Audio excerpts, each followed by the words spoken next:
নমস্কার, আমাদের আজকের ভিডিওতে আপনাদের সকলকে স্বাগত জানাই। অনেকেই আমাদের কাছে জানতে চান যে আমরা পরিশ্রম করি, অর্থ রোজগার করি, কিন্তু অর্থ সঞ্চয় হয় না। এবং অনেকেই প্রশ্ন করেন পারিবারিক অশান্তি লেগেই রয়েছে ও জীবনে দুর্ঘটনা ঘটতেই চলেছে। এর থেকে পরিত্রাণের জন্য হরিওম তারাবিনয় গুরু মহারাজের দেওয়া দুটি সহজ সরল প্রতিকার বলা হচ্ছে। প্রতিকারটি হলো দুটি গাছ।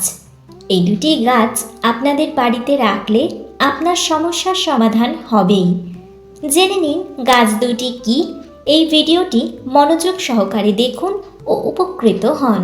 আপনারা কি অর্থ উপার্জন করছেন, কিন্তু সেই অর্থ বিভিন্ন কারণে ব্যয় হয়ে যাচ্ছে, অর্থ সঞ্চয় করতে পারছেন না? তাহলে চিন্তার কোনো কারণ নেই। আমি হলাম মানি প্ল্যান্ট।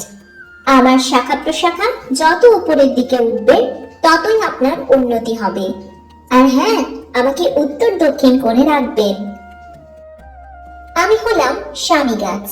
আমাকে অনেকে খেজুরি গাছও বলে থাকেন। আমাকে বাড়ির সিঁড়ির উপর রেখে দিলে বাড়িতে ঝগড়া অশান্তি কমে যায়। এই ভিডিওটি দেখার জন্য আপনাদেরকে অসংখ্য ধন্যবাদ। নমস্কার।